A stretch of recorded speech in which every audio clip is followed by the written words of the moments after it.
The longship cleaved through the frigid Atlantic, a solitary speck beneath an indifferent sky. Days bled into weeks, the rhythmic creak of timber a constant companion, yet a more insidious enemy lurked beneath the deck: thirst. The vast, salty expanse offered no solace, only a cruel reminder of the dwindling freshwater supply.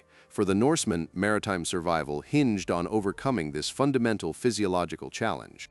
Beyond the immediate dangers of storms and hostile shores, the logistics of sustaining a crew at sea for extended periods presented the greatest test. A single warrior consumed liters daily, not just for drinking, but for cooking and basic hygiene.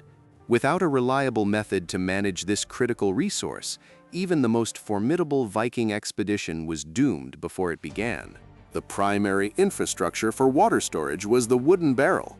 Crafted from durable oak or pine staves, these watertight containers were meticulously fashioned by skilled coopers.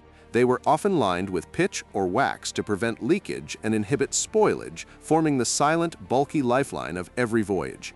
Each barrel represented a calculated gamble against the unpredictable sea. Filling these vessels began long before the ship left harbor. Expeditions sourced water from clear, flowing rivers and natural springs known for their purity. The quality of the initial water was paramount. Contaminated water could devastate a crew as effectively as any foe. Careful selection was a foundational, often understated, aspect of their maritime preparation. Once at sea, strict rationing became the unbreakable rule. The chieftain or shipmaster controlled access, dispensing precise, measured amounts to each crewman. This was not merely about conservation, but about maintaining discipline and fairness. Unequal distribution could incite dissent, a danger no commander permitted on the open water. Survival demanded collective adherence to these austere protocols. To supplement the precious freshwater, Vikings employed ingenious alternatives.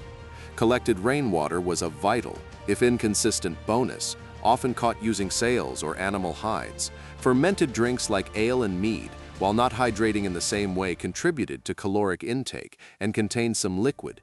Whey, a byproduct of cheesemaking, also served as a practical, if less palatable, liquid sustenance.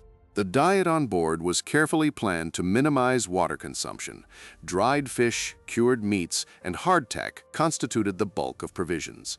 These foods, while nourishing, often increased thirst. To counteract this, some foods like butter and dried fruits were chosen for their higher water content or their ability to provide energy without excessive dehydration.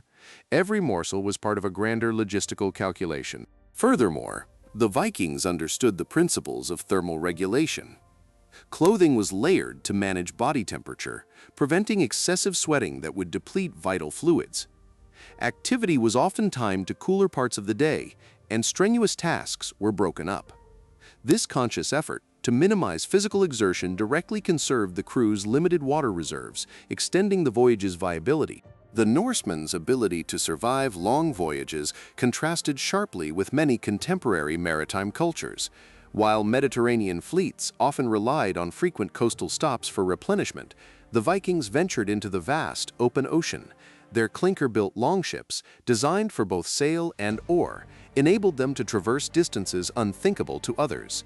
But this freedom demanded self-sufficiency. Unlike the Roman galleys, which depended on numerous oarsmen requiring substantial fresh water and frequent resupply, the Viking longship sail-first design conserved human energy, and thus water. The smaller crew sizes, relative to the vessel's capacity, further reduced the daily demand. This efficiency was a cornerstone of their exploratory prowess. While other societies might have developed more advanced hydrological engineering for fixed settlements, the Norse excelled at portable, practical solutions for transient, mobile populations.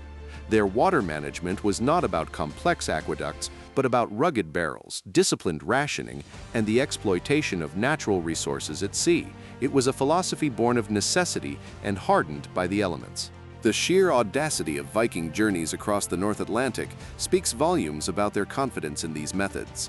From the frigid waters surrounding Greenland to the treacherous currents off Vinland, their ability to sustain life on board was as crucial as their shipbuilding or navigation skills. It was a testament to meticulous planning and an unwavering will to endure.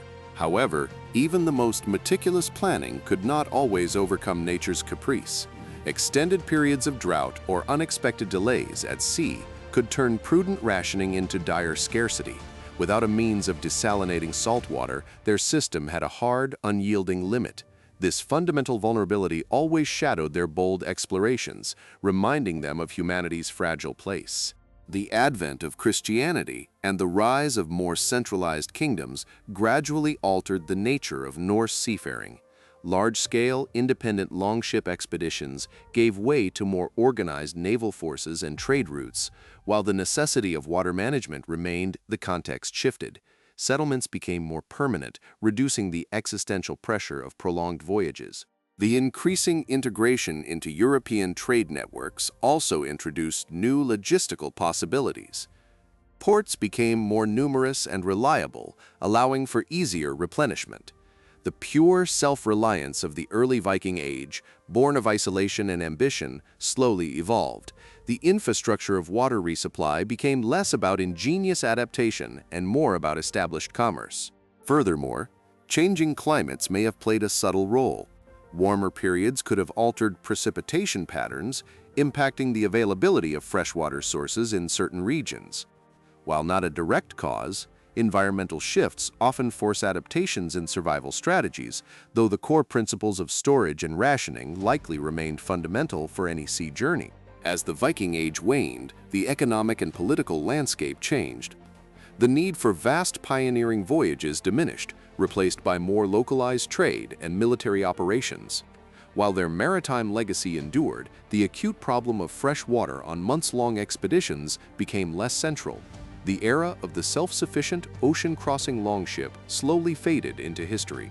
The pragmatic solutions developed by the Norse for sustaining life at sea were not merely about water, they reflected a profound understanding of resource management and human endurance. Every barrel, every ration, every careful choice of food and activity underscored a culture defined by its mastery over harsh realities. Their ingenuity paved the way for exploration across oceans. The Vikings' approach to water on their voyages offers a stark lesson in applied mechanics and logistical foresight. It speaks to an unromanticized, practical genius that enabled them to navigate and settle distant lands. What other fundamental, yet often overlooked, challenge did these pragmatic Norsemen conquer through sheer force of will and clever design?